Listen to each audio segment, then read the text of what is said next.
愛してることを伝える言葉がないのはきっと言葉に頼らずあなたのことを抱きしめて愛伝えるためなのかな。あなたはいつも絶え間なく優しく包み込むような愛をくれる。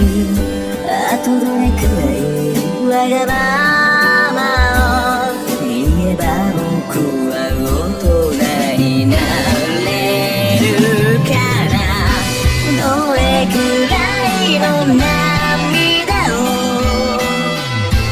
生き返ってあなたは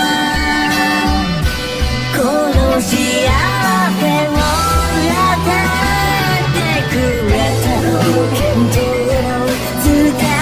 いけど溢れてく想いと溢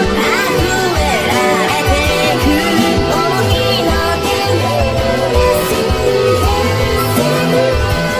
隠すようにゆらゆらと揺れている愛が溢れられて愛してるより愛してる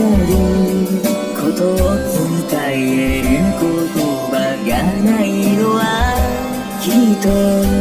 言葉に頼らずあなたのことを抱きしめ